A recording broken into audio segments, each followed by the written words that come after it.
Good morning everyone! Panibagong araw, panibagong trabaho na naman.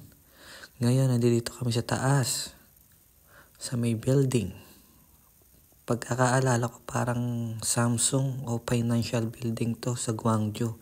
Ayan, kasama ko yan, Pinoy yan. Pinoy din yung isa. Sa ngayon, ang inutos sa amin ngayon, tanggalin yung tubig, limasin. Kaya eto ako, todo, limas.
Dito, ini-enjoy ko at naglalaro na lang ako para hindi tayo ma-homesick.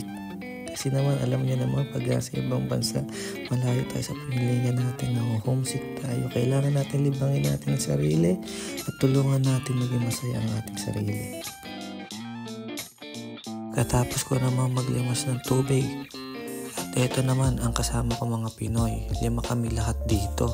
At nakita ko yung pinsan ko, may hawak siyang parang blower. Kaya sabi ko, itatry ko ito. Ngayon, susubukan ko naman maglimas ng tubig gamit itong blower ba ang tawag dito. Di ko alam, basta naglalabas siya ng hangin. Nakakatuwa lang kasi.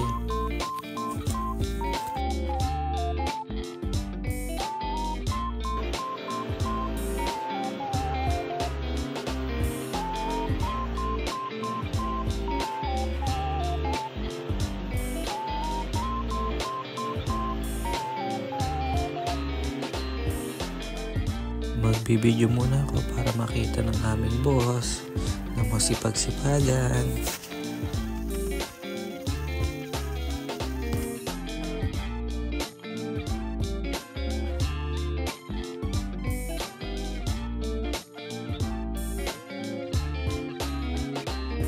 At dito nga tinawag na ako ng aking kasamahan dahil magbe-break time na daw kami.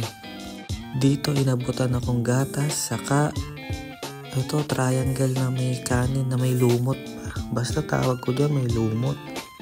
Ngayon, bubuksan ko tong gatas. At naninibago ako paano buksan to. Binasa ko lang, pull down, and basta, ayun na. Kahit anong bukas na, basta makainom agad. Dito habang nagbibideo ako, napansin ko, butas pala yung suot kong short. Kasi nilip ko kung malaki kita sa video. Umiinom ako dyan habang nakita ko yung kasamahan ko. Tinatanong pa paano buksan yung gatas. Kaya ako, eto, tinuturo ko sa kanya, nagmamagaling ako. Siyempre, pabida.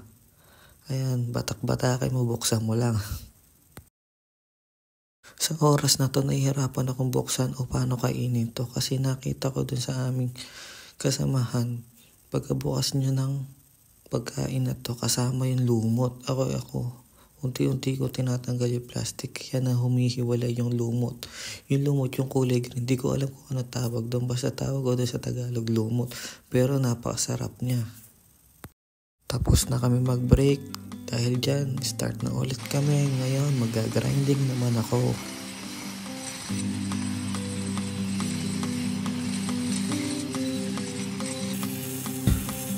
Ni-enjoy ko ang aking trabaho. At totoo pala, sabi ng aming mga magulang, mahirap kumita ng pera at hindi napupulot ang pera. Ngayon nararamdaman ko ito at totoo nga. Parang dati lang ng bata ako tuwing naririnig ko sa magulang ko at tumatawa lang ako at binabaliwala ko. Pero ngayon, ako na tong kumakayod para magkaroon ng pera. Hindi talaga napupulot ang pera at lalong-lalo na malayo pa sa inyong mga pamilya. Buong rooftop pala ang ginrind namin. Paikot ito ng building. Ito na lahat ng ginrind ko. Lahat ng, ayan yung parang upuan na yan. Papakita ko sa inyo kung gaano kadami. At pagkatapos niyan, napakaganda ng tanawin at mag-uuwian na kami.